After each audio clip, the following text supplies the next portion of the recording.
আসসালামু আলাইকুম রহমতুল্লাহ। একটি বিষয় ফেসবুকে প্রচুর ঘুরপাক খাচ্ছে, অনেক মানুষের মাথার ব্যথার কারণ। হ্যাঁ, ভোট বা না ভোট, এটি জনগণের কাছে সুস্পষ্ট করা উচিত। হ্যাঁ ভোট দিলে কি হবে আর না ভোট দিলে কি হবে। আমি না ভোটের পক্ষে। আমি চাই মুক্তিযুদ্ধের চেতনা। কেন?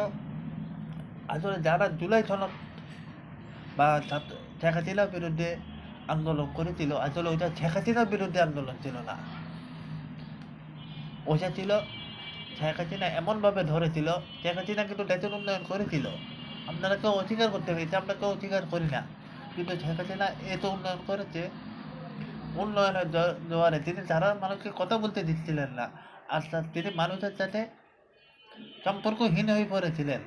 কেন? তার দুর্নীতিবাজ কর্মকর্তাদের জন্য বা দলীয় লোকদের জন্য। আর শেখ হাসিনাকে মিসগাইড করা হচ্ছিল বারে বারে ভুল তথ্য দিয়ে। বঙ্গবন্ধু যে ভুল, শেখ হাসিনা একই ভুল করেছেন। যারা তার বিশ্বাসের যোগ্য না তাদেরকে বিশ্বাস করে।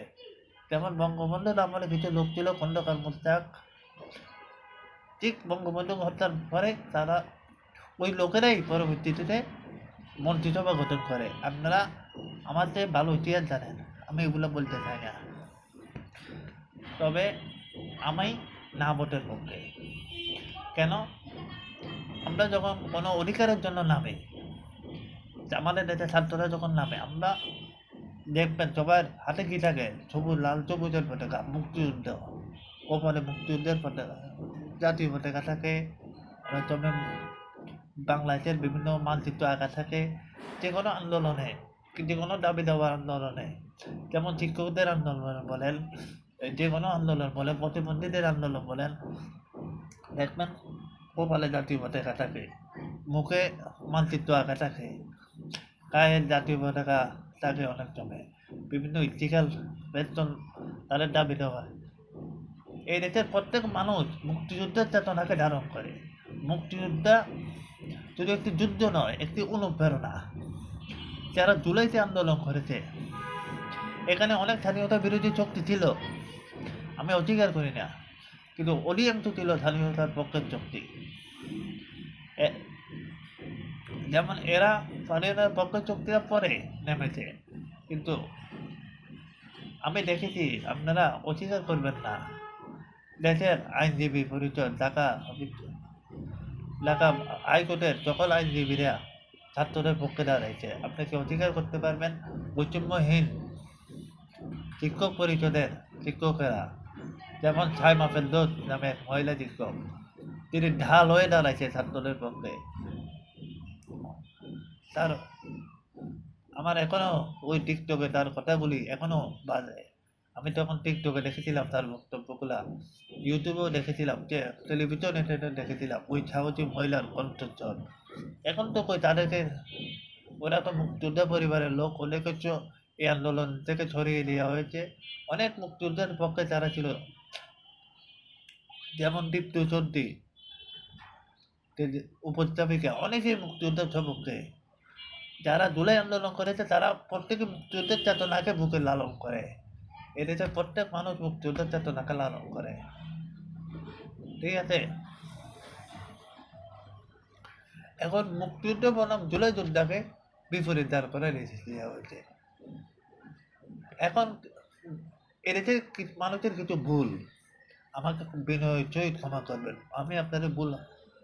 আপনারা আওয়ামী লীগের বিরোধিতা করতে যাই, বাংলাদেশের বিরোধিতা করবেন না। আওয়ামী লীগও একই ভুল করেছিল, যে এখন যারা এনটিভি করে তারা করতেছে। আওয়ামী লীগ মুক্তিযুদ্ধকে কুস্তিগত করেছিল।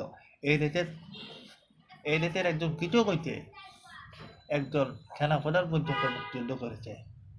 কৃষক খাদ্য উৎপাদন করে মুক্তিযুদ্ধ করেছে, খাদ্য কিছু মুক্তিযোদ্ধাদেরকে পানি খাওয়াই মুক্তিযুদ্ধ করেছে, শিল্পীরা গান গেয়ে মুক্তিযুদ্ধ করেছে অনুপ্রেরণা দিয়ে। বিমান মানে সোলজারদের মতো করেছে প্রত্যেকে। কালে অল্প কিছু পাকিস্তানি শক্তি ছাড়া, তারা কুলাঙ্গার, তারা ছাড়া আমি এটাকে পাকিস্তানি শক্তি বলতে রাজি না, এরা হলো কুলাঙ্গার। যে যে জাতি নিজের মা বোনদেরকে বিদেশি শক্তি দিয়ে হাতে তুলে দিতে পারে, এরা তো কুলাঙ্গার। আল্লাহ নবী বলেছেন ওই ব্যক্তি মুসলমান নয় যার হাত এবং মুখ থেকে ওপর মুসলমান নিরাপদ না থাকে।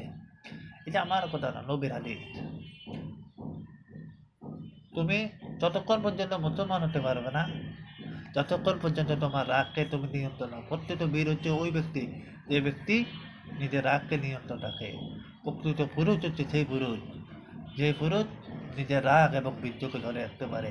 এটা কবি কাজী নজরুলের কথা। ধর্মে ওইটা বলা হচ্ছে।